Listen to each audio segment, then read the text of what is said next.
അദ്ദേഹം ധാർമ്മികമായിട്ട് ജനങ്ങളോട് പറയണം എൻ്റെ ശബ്ദരേഖ അല്ലാതെ. നിങ്ങളെല്ലാവരും ചോദിച്ചു അദ്ദേഹത്തോട് താങ്കളുടെ ശബ്ദരേഖയാണെന്ന്. അദ്ദേഹം അതിന് മറുപടി പറഞ്ഞു. എന്നിട്ട് അതിനെ വെള്ള പൂശുന്ന രീതിയിലാണ് ഇന്നലെ വി കെ ശ്രീകണ്ഠൻ മാധ്യമങ്ങളാണ് പുകമറ സൃഷ്ടിക്കുന്നതെന്ന് പറഞ്ഞത്. രാഹുൽ മാങ്കൂട്ടത്തിൻ്റെ സുഹൃത്ത് തന്നെയാണല്ലോ ക്രൈംബ്രാഞ്ച് അന്വേഷണത്തിൽ പെൺകുട്ടിക്ക് ഗർഭചിത്രത്തിനുള്ള ഗുളിക വാങ്ങിക്കൊടുത്തത്. ഇപ്പം ഞങ്ങളടക്കമുള്ള സ്ത്രീജനങ്ങൾ ഒരു പരാതിയുമായി എങ്ങനെയാണ് MLA ഞങ്ങൾക്ക് സമീപിക്കാൻ സാധിക്കുക? ഞങ്ങൾ തീർച്ചയായിട്ടും ഈ കാര്യത്തിന് ഒരു അവസാനം കാണും വരെ സമരത്തിൽ നിന്ന് പിന്നോട്ടില്ല. കാണിക്കുന്ന നീതികേടാണ്, ഏറ്റവും മര്യാദകേടാണ് ഈ കോൺഗ്രസ് കാണിക്കുന്നത്. അതിന്റെ ഫലമാണ് ഈ നമ്മുടെ ഈ MLA, ബഹുമാനപ്പെട്ട MLA രാജിവെക്കാതെ യൂത്തും ജില്ലാ നേതൃത്വവും ഇവിടെ എല്ലാ നേതൃത്വങ്ങളും കൃത്യമായിട്ട് പറഞ്ഞിട്ടുണ്ട്. MLA സ്ഥാനം രാജിവെക്കുന്നവരെ ഈ സമരങ്ങള്, ചെറുതും വലുതുമായിട്ടുള്ള സമരങ്ങൾ കേരളത്തിൽ തുടരുക തന്നെ ചെയ്യും, പ്രത്യേകിച്ച് പാലക്കാടിൽ. അതില് ഒരു മാറ്റമില്ല. രാഹുൽ മാങ്കൂട്ടം എത്ര വലിയ അതിനെ സംരക്ഷണം തീർത്താലും, ആര് സംരക്ഷണം ഒരുക്കിയാലും അതാണല്ലോ നമ്മൾ കണ്ടത്.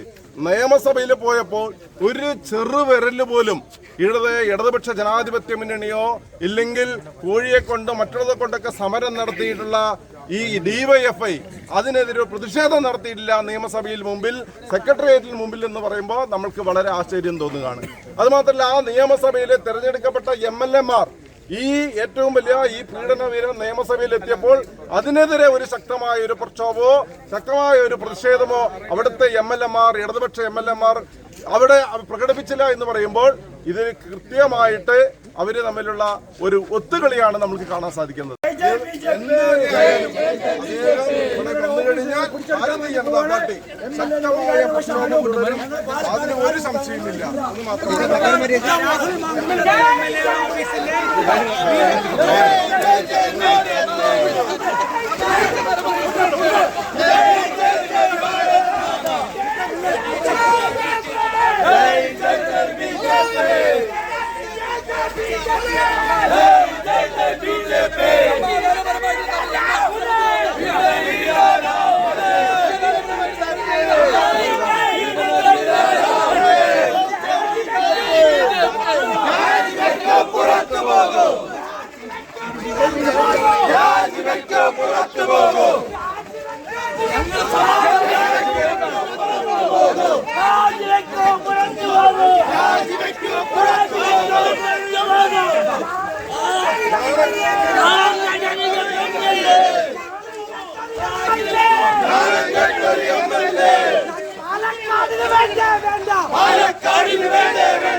ഏകദേശം 4 മണി മുതൽ തന്നെ രാഹുൽ മാങ്കൂട്ടം ഒപ്പം മുന്നിൽ പോസ്റ്ററുകളും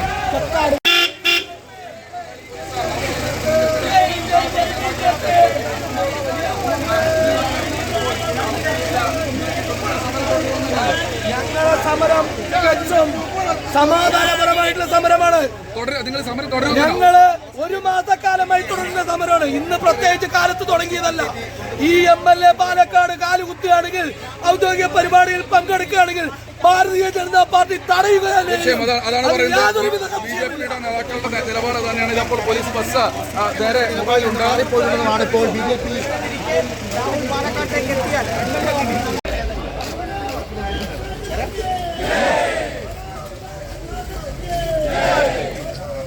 നമ്മുടെ നാട്ടിലെ സഹോദരിമാരെ പാലക്കാടിലെ സഹോദരിമാരെ കണ്ണും കയ്യും കാണിച്ച്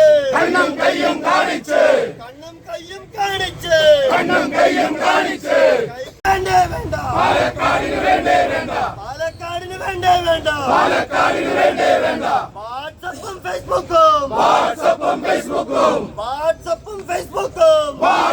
ഫേസ്ബുക്കും ഇൻസ്റ്റാഗ്രാമും ഗൂഗിൾ പേയും നമ്മുടെ അറസ്റ്റ് ചെയ്ത പ്രവർത്തകരെ ബാക്കിയുള്ളവരുടെ സൈഡിലേക്ക് കാര്യം 2-3 പേര്. പക്ഷേ നമ്മൾ നമ്മുടെ ആവശ്യങ്ങളിൽ നിന്ന് പാർട്ടിയെപ്പറ്റി ഒരു ഇഞ്ച് പോലും മുന്നോട്ടില്ല. പാലക്കാടിൻ്റെ എം എൽ എ എന്ന തരത്തിൽ പാലക്കാട് ഒരു പരിപാടിയിൽ പങ്കെടുപ്പിക്കാറില്ല. ശക്തമായ പ്രതിഷേധം BJPയുടെ ഭാഗത്തുനിന്നുണ്ടാവും.